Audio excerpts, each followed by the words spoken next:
ఎథిసెంటర్ channel ప్రేక్షకులకి స్వాగతం. మనం ఈ ఛానల్లో నాస్తికేంద్రం ఆధ్వర్యంలో గౌర గారు, లవణం గారు, హేమత లవణం గారు దగ్గర నాస్తికేంద్రం కార్యకర్తలు చేపట్టిన ఈ రకమైన నేరస్తుల సంస్కరణ ఎలా జరిగింది ఏంటి, వివిధ ప్రదేశాల్లో స్టోర్పురం గురించి వివరంగా తెలుసుకున్నాం, సీతారాం గురించి తెలుసుకున్నాం, కావలి గురించి వాళ్ళు తెలుసుకున్నాం.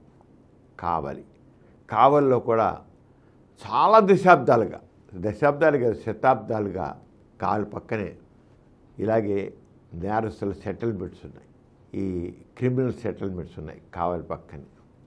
దాని గురించి కొన్ని విషయాలు తెలుసు. చాలా విచిత్రంగా దీంట్లో ఇవాళ మీకు కేవలం కావలి ఉద్యోగ కాకుండా ఈ ఎపిసోడ్లో విదేశాల్లో ఉన్నటువంటి ఆ క్రిమినల్ సైకాలజీ కూడా నేను చెప్పదలుచుకున్నాను. ఒక రోజున కొన్ని మనం కిందటి శతాబ్దంలో అంటే 5వ దశకంలో 6వ దశకంలో 7వ దశకంలో విజయవాడ నాస్తిక కేంద్రంలో దాదాపు అన్ని తాటిపాకులు, రెల్లుగడ్డపాకులు ఉండేవి, గోడలు మట్టి గోడలు ఉండేవి, లేకపోతే వెదురు తడికలతో ఉండేవి, అలాగుండేవి, అన్ని పాకల్లా ఉండేవి. అప్పుడు ఈ కాంక్రీట్గా చేసిన గోడలు ఉండేవి కాదు, అప్పుడంతా తాటాపాకులు, రెల్లుగడ్డ పాకులు ఉండేవి ఆ రోజుల్లో. ఒక కింద 1940, 50, 60 అసలు వస్తుంది. అప్పుడు హేమత లవణం గారు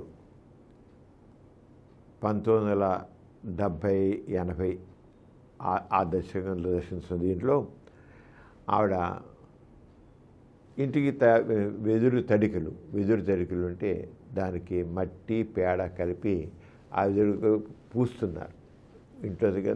ఎందుకంటే వర్షం వస్తే జాగ్రత్త కారిపోతే మళ్ళీ దాని దాన్ని పురుగులు పుట్టలు ఆడికి వచ్చేస్తుంటాయి. అంచేత వాటి మీద మట్టి పేడ కలిపి అలికి పెడుతుండేవారు. పెడితే బయట నుంచి తేలిగ్గా పురుగు పుట్టలు రావు, అలా చేస్తున్నారు అన్నమాట. అలా చేస్తుండగా అలా చేతి చేసుకుంటున్నారు. గడ ఆమె ఉన్న పాకకి అరగ చేస్తున్నారు. చేస్తూ ఉంటే ఇది 1976 సంవత్సరంలో చేస్తూ ఉంటే ఆవిడ వెనకాతల ఒక వ్యక్తి నిల్చున్నాడు. ఆవిడ పని చూసుకుంటుంది. ఆ వెదురు తడక్కి పెద్ద మట్టి పేడ కలిపింది పూస్తూ తన పనిలో నిమగ్నమై ఉంటే ఏం మాట్లాడకుండా ఆమె వెనకాల ఒక వ్యక్తి నిల్చున్నాడు. ఆవిడ గమనించాల ముందు నిమిషాలు. ఆ టైంలో నా హేమత లవణంగా చెప్తున్నారు, నా వెనక నుంచి నమస్కారం అమ్మా అని వినిపించింది. ఒక్కసారి వెనక్కి తిరిగి చూశారు. ఎవరు ఆవిడ పని చేసుకుంటే నమస్కారం అమ్మా అంటే వెనక్కి తిరిగి చూశారు. నల్లని తీగ లాంటి యువకుడు నిలబడి ఉన్నాడు. సన్నగా నల్లగా పొడుగ్గా ఉన్నాడు వ్యక్తి. ఉంగరాలు జుట్టుంది, ఒక పక్కకు ఎత్తుగా దువ్వు ఉంది, ముఖం మీద ఘాటు కూడా ఉంది, కళ్ళు చిన్నవైనా చూపు తీక్షణంగా ఉంది, తన్ని తెరిచి చూస్తున్నట్లుగా ఉంది. ఒక క్షణం ఆగి, ఎవరు, ఏం కావాలి, ఎంతసేపటి నిల్చున్నావు అని ప్రశ్నించారు హేమత లవణం గారు. ఆ పని చేసుకుంటుంది, వెనక నిల్చుని నమస్కారం అండి అన్నాడు. నమస్కారం అండి అని పిలిచాడు కదా. వెనక్కి చూస్తే ఆ వ్యక్తి మరి అన్నం చూశారు కదా ఎలా ఉన్నాడు, ఆ మనిషి ఎలా ఉన్నాడో. హేమత గారు, ఎవరు నువ్వు, ఏం కావాలి నీకు, ఎంతసేపటి నుంచి నువ్వు వెనక నిల్చున్నావు అని. ఎందుకంటే అవి వెనక్కి తిరిగి చోట్ల తన పనిలో నిమగ్నమైంది. దాదాపు అర్ధగంట నుంచి నుంచునే ఉన్నానండి అన్నాడు. అంటే ఆవిడ వెనక అర్ధగంట నుంచి ఆవిడ అలాగే అలుగుతోంది, మట్టి తన వేసి పెట్టుకుని అలాగే అలుగుతూ ఉంది మట్టిని అది అని. అర్ధగంట నుంచి నుంచునే ఉన్నాను, నా పేరు జైపాల్, కావలి కచేరి మెట్ట అన్నాడు. అదే పరిచయం చేశాను, నా పేరు జైపాల్, కావలిలోని కచేరి మెట్ట అన్నాడు. ఎలాంటి స్టోర్పురం ఎలా ఉందో, సీతారాం ఉందో, కచేరి మెట్ట అలాంటిది. ఏం పని మీద వచ్చావు అని హేమత గారి చేతిలో పేడ అలికిన గుడ్డను కింద వేస్తూ అడిగారు. ఏం కాదు పంతలు గుడ్డ పెట్టి అది అడుగుతుంది ఆడ. ఆ చెట్టుకి ఏం పని ఏం పని మీద వచ్చామని అడిగారు. నేను దొంగను చెప్పుకుంటూ చూడండి. పరీక్ష ఎవడని నేను ఫలానా పేరు చెప్తారు. నేను దొంగను, పోలీసులు తరుముతున్నారు, రైల్వే పోలీసు నా అంట పడుతున్న ఎవరైనా రైల్వే పోలీసు అని చాలాసేపు మౌనంగా ఉండిపోయాడు.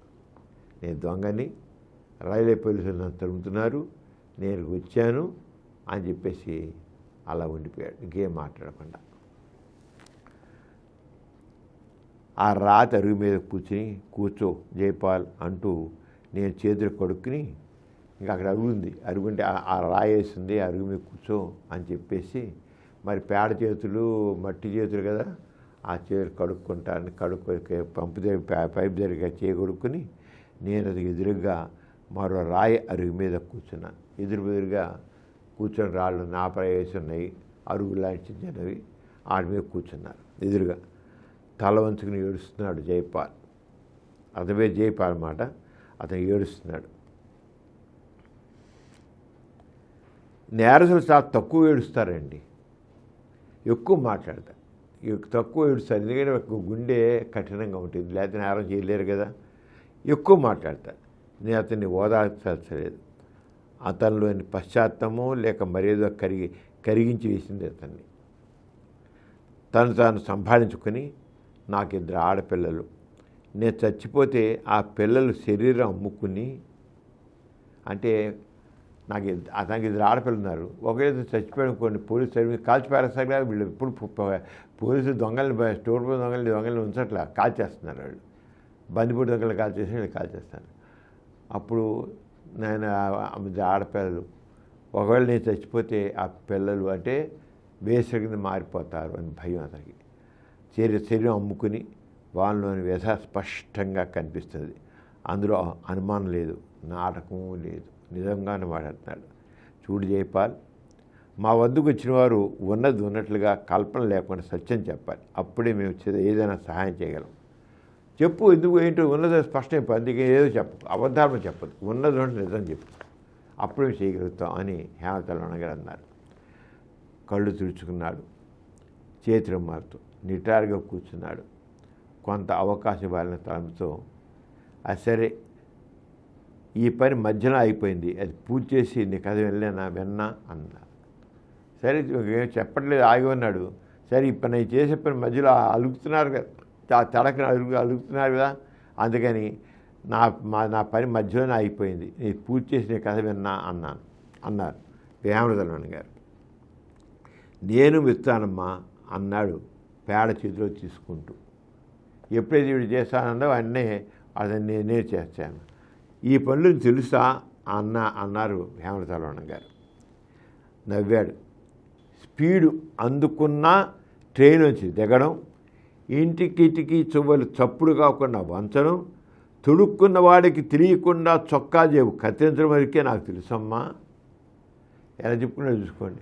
బాగా స్పీడ్ అందుకుని దాంట్లో దూకేస్తారన్నమాట. ఈ పని నేను ఎప్పుడు చేయలేదు, ఈ అలుగే పని ఎప్పుడు చేయలేదు. నాకు అది మాత్రం బాగా తెలుసు. ఏంటి? స్పీడ్ అందుకున్న ట్రైన్ నుంచి దూకడం, ఇంటికిటికి చప్పుడు కాకుండా వంచడం, తుడుక్కున్న వాడికి తెలియకుండా చొక్కా జేబు కత్తిరించడం, నాకు అంతవరకే నాకు తెలుసు. ఈ పని నేను ఎప్పుడు చేయలేదు. కానీ ఇప్పుడు మీరు చేస్తూ ఉంటే చూశాక నాకు చేయాలనిపిస్తోంది అంటూ పేడ మట్టి బాగా తొక్కాడు, చేతితో కలిపాడు. నాకన్నా బాగా కలిపాడు నా హేమతలవణ గారు. 4 వైపులా తడికలా సరిగ్గా కట్టి ఒక తడిక పూర్తిగా అదికాడు. చాలా బాగా మెత్తాడు అలవాటు ఉన్నవాడిలాగా. మెత్తడం పూర్తి అయ్యేసరికి పొద్దు వాటాలింది. మనం భోజనం చేసి వస్తావా అన్నాను. జైపాల్ హుషారు కనిపించింది. హోళ్ళ పోతా అన్నాడు. ముఖంలో విచారం తొలినట్టు కనిపించింది. నేను రైల్వే పోలీసు ఎస్పీ గారి వద్దకు సరెండర్ చేస్తాను రేపు అన్నాను. రైల్వే పోలీస్ స్టేషన్ ఎస్పీ గారి దగ్గర నేను సరెండర్ చేస్తాను అని చెప్పారు హేమతలవణ గారు. నువ్వు ఎక్కడ ఎవరికి లొంగిపోమంటే ఆ అధికారి దగ్గర లొంగిపోతాను షరతులు లేకుండా. ఏమన్నాడు జైపాలు? నువ్వంటే హేమతలవణ గారిని, నువ్వు ఎవరికి లొంగిపోమంటే ఆ అధికారి దగ్గర లొంగిపోతాను షరతులు లేకుండా. ఇక నాకు ఈ జీవితం వద్దు, ఈ నరకం భరించలేను. ఇంత తాపికేంతవరకు ఎక్కడా నిలబడలేదు, భయం తరుగుతూ ఉండేది అన్నాడు. సాయంత్రం నా కథ అంతా చెప్పాడు. నేను రాత్రి సినిమాకి పోయాను మారు వేషంలో. గత 3 నెలల నుంచి ఇల్లు చూసి ఎరగను. పిల్లల కళ్ళల్లో తిరుగుతున్నారు. పోలీసులు తుపాకీ తెచ్చాకంటే నేను ఆత్మహత్య చేసుకుందామని తెగింపు చేసుకున్నాను. సినిమాలో నిద్రపోయాను, ఒళ్ళు తెలియకుండా. ఉదయాన్నే లేచాను, ఆలోచన బారింది. మీ గురించి చెప్పారు, మీరిద్దరూ తప్ప ఇంకెవ్వరూ నన్ను రక్షించలేరు. అంటే హేమతాళ గారు లవణ గారు తప్ప ఇంకెవ్వరూ చేయలేరని అంచేత మీ దగ్గరికి వచ్చాను. మీకు నన్ను నేను సమర్పణ చేసుకుంటున్నాను అన్నాడు. వాని కళ్ళు ధారాపాతంగా కురుస్తున్నాయి. మళ్ళీ చల్లని గాలి తగలగానే నల్లని మేఘం వర్షించినట్లు. నన్ను ఇంతవరకు ఎవరు కూడా కూర్చోనలేదు అన్నాడు. ఇంతవరకు ఎవ్వరూ ఇలా కూర్చోనలేదు. నావే ఇంత సానుభూతి ఎవరు చూపలేదు. అమ్మో జైపాల్ అనే మాటలు విన్నాను. అమ్మో జైపాల్ అని భయపడ్డంగా నన్ను చూసి నన్ను ఇంత సాధారణంగా కూర్చోబెట్టే లేరు. జైపాల్ రావడు అన్నది. ఏ నాయకుడు, ఏ ప్రజాప్రతినిధి ఎందరుదుకో తిరిగాను, నన్ను దగ్గర రానియలేదు. ఈ జీవితం అంటే విసిగెత్తిపోయింది. నన్ను కాల్చేస్తారు, తప్పదు, నా భార్య, నా పిల్లలు అంటూ ముఖం కప్పుకున్నాడు ఏడుపుతో. ఎవ్వరు వారి భుజం నిమురుతూ అన్నాను, నీలో పశ్చాత్తాపం వచ్చింది కదా, అది చాలు. కొంతసేపటి సర్దుకున్నాడు. నువ్వు దొంగవని నేను ఎవరు దగ్గర రానియరు, అది వాడు తప్పు కాదు కదా. కుష్ఠరోగిపై క్షయరోగిపై జారి పడతారు, అంగహీన్ని చూసి కరుణ కల్పిస్తారు, కానీ దొంగను చూసి భయపడతారు అన్నాను. నీ పేరు నిలుపుకో, నీవు రైల్వే నేరస్తుమని అన్నావు కదా, రైల్వే ఎస్పీ వద్దకు తీసుకుపోతాను అన్నాను. హేమలతరమణ గారు అలా అన్నారు. ఆ మన్నాడు శ్రీ విపిబి నాయర్ రైల్వే ఎస్పీ వద్దకు తీసుకుపోయాం. ముందు రోజు శ్రీ లవణం ఊరి నుంచి వచ్చి ఉన్నారు. కూర్చో జైపాల్ అంటూ కుర్చీ చూపించేటప్పటికి జైపాల్ ఉనికిపోయాడు. మరో దొంగకి కూర్చొని దొంగ మర్యాద ఏంటి అసలు? అతను ఆ దొంగలు ఎవరైనా దొంగ అంటే చాలా చెరుగు ఉంచవలసిందే. కూర్చున్నారు. శ్రీ నాయరు ఎంత గంభీరంగా ఉంటారో అంతటి హాస్యాన్ని పలికిస్తారు సంభాషణలో. నేను పెద్ద పిల్ల ఉన్నానా, వణుకుతున్నావు అన్నారు ఎస్పీ గారు. నీవు ఇక్కడ వచ్చావంటేనే నీలో మార్పు వచ్చిందనమాట. ఇక నుంచి మంచి అబ్బాయి అనిపించుకో అన్నారు ఎస్పీ గారు. జైపాల్ నమస్కారం చేస్తూ, మీ పేరు, అమ్మగారి పేరు తెలుపుతాను సార్ అన్నాడు అంతటి గాభరాలోను. మా పేరేమైనా పడి ఉందా? నిలుపుతానంటో నీ పేరు పడి ఉంది, దాన్ని నిలుపుకో ఆయన హాస్యంతో నవ్వు కలిపారు. జైపాల్ పోలీసులు లొంగిపోయాడు. బెయిల్ మీద వచ్చి కేసులన్నీ పూర్తి చేసుకున్నాడు. అన్ని కేసులన్నీ పూర్తి చేసుకున్నాడు. తన తోటి నేరస్తులను అతను పూర్తి మార్పు చూశారు. ఎంతమంది వచ్చిందో చివరి అన్ని కేసులు, అతని మీద ఎన్ని కేసులు ఉన్నాయి అన్ని కేసులకి అన్ని నేరాలు పూర్తి చేసుకున్నాడు. ఆ రోజులు ఏంటంటే కేవలం సంఘ సంస్కృతులే కాకుండా పోలీసు వాళ్ళు, న్యాయస్థానాలు కూడా చాలా వరకు లవణం గారు, హేమంత్ లవణం గారు వెళితే వీళ్ళు మారతారన్న వాళ్ళకి వాళ్ళు చాలా చక్కగా మారడానికి అవకాశం ఇచ్చారు. శిక్షలు తగ్గించేవారు, ఎక్కువ మారే వ్యక్తికి దొంగతనం చేసేవాడు వేరే విషయం, మారుతారన్న వాడికి మాత్రం చాలా చాలా అవకాశాలు ఇచ్చారు. ఆ రంగా జైపాల్ ఆ శిక్షల్ని తక్కువ కాలమే ఇవ్వబడ్డాయి. ఎందుకంటే డైరెక్ట్కి వెళ్ళి మాట్లాడడం జరిగింది కనుక అన్నీ చేసి అంత చివరికి మీరు చూడండి, అతను ఆ జైపాల్ అంత నేరస్తులు కూడా ఎవరైతే అతను కాల్చి పారేస్తారో ఆ కాల్చి పారే వ్యక్తులే అతను కూర్చోబెట్టారు. తన తోటి నేరస్తులను 40 మందిని మార్పు జీవితానికి ప్రోత్సహించాడు. 40 మంది దొంగల్ని తానే, ఆ జైపాలే 40 మంది దొంగల్ని మారేటలు చేశాడు. శాంతి సంఘం స్థాపించాడు. శాంతి సంఘం చూడండి, ఒక నేరస్తుడు శాంతి సంఘం స్థాపించాడు. కావలి పిలిపించి ఆ సంఘం ప్రథమ సమావేశం జరిపించారు. ఈ రంగా కావలిలో మొదలయ్యింది నేర సంస్కరణ కార్యక్రమం. ఇక్కడ ఒక విషయం తెలుసుకోవాలండి. ఈ కావల్లో ఎప్పటి నుంచో ఒక ఆర్గనైజేషన్ పనిచేస్తుంది ఆ నేరస్తుల మధ్య. ఎలా అయితే స్టోర్పురంలో అలాగైతే ఒక ఆర్గనైజేషన్ లవణం గారు హేమచంద్రరావు గారు వెళ్ళక ముందు అక్కడ ఎలా అయితే ఒక క్రిస్టియన్ ఆర్గనైజేషను పనిచేస్తూ ఆ నేరస్తుల్లో మార్పు చేయడం గురించి చేసిందో ఆడగిన కావల్లో కూడా అనేక సంవత్సరాల నుంచి ఒక ఆర్గనైజేషన్ పనిచేస్తుంది నేరస్తుల్లో మార్పు తీసుకురావడానికి చేస్తూ దానికి సంబంధించిన విషయాలు కొన్ని 16వ శతాబ్దంలో అది ఎప్పటి నుంచి ఉంది ఎప్పుడు 16వ శతాబ్దంలో ఉన్న ఆ విషయాలు కొన్ని అప్పుడు రోజుల్లో 16వ శతాబ్దం 17వ శతాబ్దం 18వ శతాబ్దంలో విదేశాల్లో ఖైదీలు ఎలా ఉండే నేరస్తులు ఎలా ఉండేవాళ్ళు, అప్పుడు న్యాయస్థానాలు ఎలా ఉండేవి, న్యాయస్థాన తీర్పులు ఎలా ఉండేవి, అప్పుడు ఖైదీల పరిస్థితులు ఎలా ఉండేది, జైలులో ఖైదీల పరిస్థితి ఎంత హీనంగా ఉండేది అనేది హేమచంద్రరావు గారు కొన్నిటిని యథార్థ గాథల్ని మనకు తెలియజేశారు. ఒక యథార్థ గాథ మాత్రం ఇప్పుడు మీకు చెప్తాను నేను, అది మీకు తెలుసుకుంది. అంటే అప్పుడు రోజుల్లో నేరస్తులు కూడా చాలా హీనంగా ఉండేవారు. ఖైదీలు పరిస్థితి జైల్లో పెట్టేవాడు కూడా చాలా ఉంటారు. వాళ్ళ మార్పు తీసుకురావడానికి ప్రయత్నం జరిగేది కాదన్నమాట. ఒక నేరస్తుడిని ముద్ర పడిందంటే వాడు పశువు కంటే హీనంగా, ఓ పంది కంటే హీనంగా, ఓ కుక్క కంటే హీనంగా, అంత హీనంగా చూసేవాడు ఒక నేరస్తుడిని. ఇంకెక్కడ మార్పు వస్తుందండి? అది ఎంత హీనంగా ఉండేదని దాని గురించి కూడా మీకు తెలియజేస్తాను. తర్వాత ఇంకా కొన్ని విషయాలు తర్వాత తెలుసుకుందాం.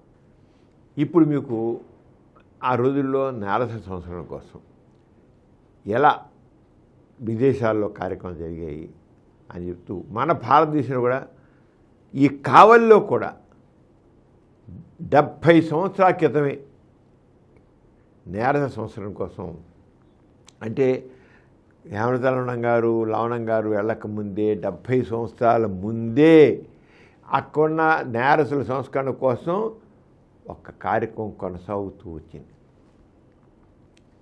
దాని గురించి చెప్తూ ఈ భారతదేశం గల సంస్కర్తలు ఎలా చేశారు అనే విషయం గురించి చెప్తారు.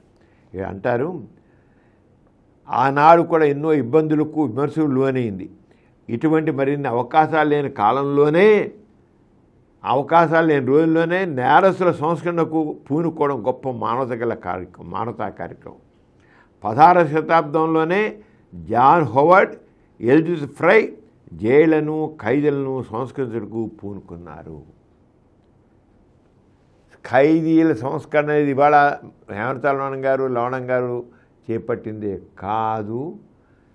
ఇంకా ఖైదీల నేరస్తుల సంస్కరణ సంబంధించింది 16వ శతాబ్దంలోనే అయ్యింది అని ఆ చరిత్రని హేమచంద్రరావు గారు పైకి తీశారు. మానవాళి మారటం కాదు, ఇంత ముందే అంటే మానవతాదృక్పథం కల మనుషులు ఈ నేరస్తుల గతిని, ఆ స్థితిగతుల్ని చూసి స్పందించి ఏ రకంగా చేశారు అనేది చెప్తారు. ఆయన హేమచంద్రరావు గారు రాస్తున్నారు, ఇప్పటికి 150 సంవత్సరాల నాటి సంగతి ఆవిడ చదివింది ఒక విషయం చెప్తున్నారు. హేమచంద్రరావు గారు ఏం చెప్తున్నారంటే, ఇప్పటికి 150 సంవత్సరాల నాటి సంగతి.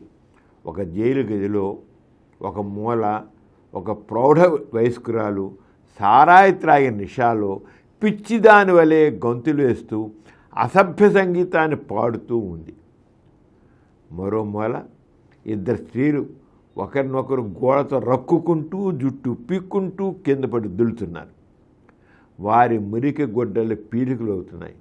ముఖాల నుండి రక్తం కారుతూ ఉంది. అయినా వారు తన్నుకోవడం మానలేదు. మరొక ఒక మురికి చింకిలపై దొర్లుతూ తప్పన పడుతోంది. విపరీతమైన తీవ్రత వల్ల మరో రమణి. వీరందరికీ కొంత దూరంలో ఒక పసిపాప శవం పడి ఉంది. ఆ లేత శరీరంపై ఉన్న చొక్కా కోసం 2 పిల్లలు పోటాడుకుంటున్నారు. బిడ్డ కథలో కల్పిత వర్ణన కాదు, బిడ్డ ఇది కల్పిత వర్ణన చెప్పేదంతా ఇది. కానీ మానవతను కాల్చివేసిన శిక్షల ఫలితం ఈ అమానుష దృశ్యాలకు హఠాత్తుగా గదిలో ప్రవేశించిన ఒక సమాజపు మహిళ చూసి స్తంభించిపోయింది. ఆమె ఈ జైలు సరదా కోసం దర్శింపరాలేదు. ఈవిడ ఎలిజబెత్ ఫ్రై అన్నమాట ఇప్పుడు చెప్పేది. ఈవిడ జైల్లోకి అడుగుపెట్టినప్పుడు ఆ జైలు గదిలో చూసినట్టు దయనీయమైన పరిస్థితి అది. ఎలా ఉన్నారా అక్కడ ఖైదీ ఆ గదిలో వాళ్ళు ఏం చేస్తున్నారని. ఆమె ఏదో సరదా కోసం జైలు కూర్చోడానికి రాలేదు. మానవతా దృష్టితో ఒక నిశ్చల ఆశయంతో వచ్చింది. ఒక క్షణంలో తేరుకుంది. ఆ దృశ్యాలు ఆమెకు జుగుప్స కలిగించలేదు, హృదయాన్ని మాత్రం కరుణతో సానుభూతితో నింపాయి. మురికి బట్టలతో చింపిరి జుట్టుతో అక్కడే ఉన్న ఒక బక్క చిక్కిన చిన్న పాపను ఆమె సంకనెత్తుకుంది. స్నేహితులారా, మీలో చాలామంది నావలే తల్లులే. మీ బిడ్డను చూస్తే నాకు బాధగా ఉంది. ఈ అమాయక పసి కోనలను ఏమి చేయలేమా? ఈ బిడ్డలు ఆరోగ్యంగా మంచివారుగా తయారు కావాలి మీరు లేదా అంది. ఎవరు? Elizabeth fry. అక్కడున్న స్త్రీలు అందరికీ ఈ అపరిచిత మహిళ మాటలు వారి హృదయాల్లో తగలవలసిన చోట తగిలాయి. అంతే, వారందరూ నిశ్శబ్దంగా ఆమె చుట్టూ చేరారు. జైల్లో ఆ జైలు గదిలో ఆ ఖైదీల దగ్గరికి వెళ్ళి వాళ్ళలో ఉన్నటి ఆ మార్పు భావాన్ని లేపింది సంస్కరించడానికి. ఆ బిడ్డలు ఆరోగ్యంగా మంచివారుగా తయారు మీకు లేదా అంది. అక్కడున్న స్త్రీలు అందరికీ అపరిచితమైన హృదయాలు తగలతాయి. అంతే, వారందరూ నిశ్శబ్దంగా ఆమె చుట్టూ చేరారు. ఆమె వింతగా చూశారు. ఆమె నవ్వింది, వారు నవ్వారు. ఆ తర్వాత మరో గంట వ్యవధిలో వారంతా ఆనందంతో గెలిపించారు. తమ కోసం, తమ బిడ్డల కోసం తప్పని తపన పడిన ఆవేదన చెందే ఒక వ్యక్తిని వారు చూడగలిగినందుకు వారి బాధలు చెప్పుకోవడానికి ఒక వ్యక్తి లభించింది. తమ గాథలు, తమపై బిడ్డలపై జరిగిన అత్యాచారాలను, అన్యాయాలను ఆ ముందు చెప్పుకున్నారు. ఈ దుఃఖ గాథలన్నింటినీ అత్యంత ఊర్మితో ఆలకించింది ఎలిజబెత్ ఫ్రై. అసలు అంతవరకు వాళ్ళ మీద జాలి, దయ, కరుణ, ప్రేమ చూపించడం ఎవరు లేరు. చీ కొట్టడే తప్ప. ఈమె వెళ్ళి ఆ జైలు గదిలో దయనీయమైన ఉన్న పరిస్థితిని చూసి వాళ్ళలో ఉన్న మానవత్వాన్ని మేలుకొల్పి, మంచితనాన్ని మేలుకొల్పి మాట్లాడి ఎప్పుడైతే మంచితనాన్ని మేలుకొల్పి మాట్లాడారో ఆటోమేటిక్ వాళ్ళు కూడా ఆ మంచిని ఏమోలో దాగున్నటువంటిది అది అలాంటి బయటకు వచ్చింది. 9 మంది బిడ్డల తల్లి ఎలిజబెత్ పెద్ద సంసారం బాధ్యత మూసుకుంటూ తన చుట్టూ ఉన్న సమాజంలోని దీనస్థితిని చూసి కరిగిపోతూ తన నిస్సహాయ స్థితికి తానే నిందించుకునేది. ఇది ఇలా ఉండగా ఆమె బిడ్డల్లో 2 కొద్ది వ్యవధిలోనే మరణించారు. మరికొంతమంది కొంత వ్యవధిలో తన ప్రీతముడైన సోదరుడు మరణించాడు. ఇటు పుత్రశోకం, అటు భాతృశోకం ఆమె కొంగరిస్తున్న తన తోటి వారి దుఃఖ నివారణ ఆమె ధ్యేయమైంది. ఈ ఎలిజబెత్ ఫ్రై ఉంది కదా, ఆవిడకి పిల్లలు పోయారు, బ్రదర్ పోయాడు. ఆయన అనుక్షణ మనసు ఆవేదనతో మగ్గిపోతూ ఏదో ఒక నివారణోపాయం వెదకాలి, ఏదో ఒకటి చెయ్యాలి అంటూ కర్తవ్యాన్ని బోధిస్తూ ఉండేది. బీద పిల్లలకు పాఠశాలలు పెట్టింది, అనాథలకు తల్లిగా నిలిచింది. ఆయన ఆమె మనసుని ఏదో బాధ పీడిస్తూనే ఉండేది. ఆనాటి జైళ్ళు మురికి కోపాలు, బతికి ఉండగానే మనుషులు చిత్రహింసలు చేసే యంత్రశాలలు, జైలులోనే ఖైదీల దుస్థితి ఎలిజబెత్ ఫ్రైకి బాగా తెలుసు. ఆ ఖైదీలకు తాను ఏదైనా సహాయం చేయాలని, వారి దుస్థితిని మార్చాలని నిరంతరం ఆరాటపడుతుండేది. చివరికి ఒకనాడు ఇంగ్లాండ్లోని న్యూగేట్ జైలుకు వెళ్ళింది. ఇది ఎక్కడ, ఇది సీన్ అంతా ఎక్కడది? ఇంగ్లాండ్లోని న్యూగేట్ జైలు సంబంధించింది. ఆ జైలు గదిలో తాను చూసిన దృశ్యం ఆమె జీవితంలో ఒక గొప్ప మలుపు తిప్పింది. మానవుల తప్పిదాలకు వారిని క్రూరంగా శిక్షించడమే కాక వారిని మృగాల వలె చూచేవారు. 100 కొద్ది ఖైదీ ఆహారం చాలక మరణించేవారు. రోగాలతో తీసుకుపోయేవారు. ప్రతి గది ఒక చెత్త కుప్ప.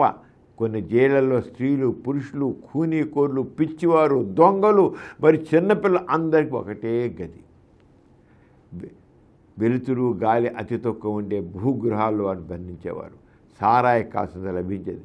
మనుషులు అంతర్గతమైన ఉన్న పులి, కోతి, నక్క లక్షణాలు ఈ అతి క్రూర శిక్షలతో మరింత భయభీతమయ్యాయి. ఒక్కో విచారణలో డజన్లు కొలిది ఉరి శిక్షలు ఉండేవి. చంపారేసేవాడు కూడా. ఒక్కోసారి 9 సంవత్సరాలు పసివానికి ఉరి శిక్ష పడింది. పసివేసేయండి. ఒక ఇంటి గాజు కిటికీలు బద్దలు కొట్టడమే వాడు చేస్తున్నారు. ఈ రకంగా ఉందండి. మరి ఇంకా ఆనాటిలో ఎక్కడ ఇంగ్లాండ్లోనే ఎంత దయనీయంగా తెలుస్తున్నాం. మరికొన్ని విశేషాలు వచ్చేసారి తెలుసుకున్నాం. అంతకు సెలవు మరి. నమస్తే. వచ్చే ఎపిసోడ్లో కలుసుకుందాం. ఈ కార్యక్రమం మీకు ఎంతో నచ్చింది కదా. ఇటువంటి మరిన్ని వీడియోల కోసం అనతి కాలంలోనే 20 కోట్లకు పైగా వ్యూస్ సాధించిన సమరం ఛానల్ సమర్పించు యతీష్ సెంటర్ ఛానల్కు సబ్స్క్రైబ్ చేయండి, లైక్ చేయండి, మీ ఫ్రెండ్స్కి షేర్ చేయండి. అలాగే ప్రక్కనున్న గంట సింబల్ని ప్రెస్ చేయడం మర్చిపోకండి.